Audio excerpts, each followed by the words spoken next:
ભાવનગરથી સમાચાર lignite thermal power પ્લાન્ટમાં શ્રમિકનું મોત થઈ ગયું. વિક્રમ માલાસર નામના શ્રમિકનું મોત થયું છે. અજાણ્યા વાહનની અડફેટે મોત થયાનો પોલીસ દાવો કરી રહી છે. થર્મલ પાવર પ્લાન્ટમાં મીડિયાને એન્ટ્રી નથી અપાઈ રહી. પ્લાન્ટના અધિકારીઓના મૌનથી શ્રમિકના મોતનું રહસ્ય ઘેરાયું છે.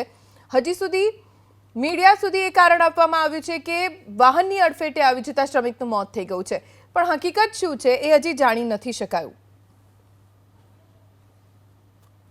પોલીસ દાવો કરી રહી છે કે થર્મલ પાવર પ્લાન્ટમાં વાહનની અડફેટે આવી જવાથી એક શ્રમિકનું મોત થઈ ગયું, પણ પ્લાન્ટના અધિકારીઓ શ્રમિકના મોતને લઈને કોઈ જ પ્રતિક્રિયા નથી આપી રહ્યા. ઉપરથી મીડિયાને પણ થર્મલ પાવર પ્લાન્ટમાં નથી જવા દેવામાં આવ્યું, જેના કારણે શ્રમિકના મોતનું રહસ્ય ઘેરાયું છે. પોલીસ દાવો કરી રહી છે કે થર્મલ પાવર પ્લાન્ટમાં વાહનની અડફેટે આવી જવાથી એક શ્રમિકનું મોત થઈ ગયું, પણ પ્લાન્ટના અધિકારીઓ શ્રમિકના મોતને લઈને કોઈ જ પ્રતિક્રિયા નથી આપી રહ્યા. ઉપરથી મીડિયાને પણ થર્મલ પાવર પ્લાન્ટમાં નથી જવા દેવામાં આવ્યું, જેના કારણે શ્રમિકના મોતનું રહસ્ય ઘેરાયું છે.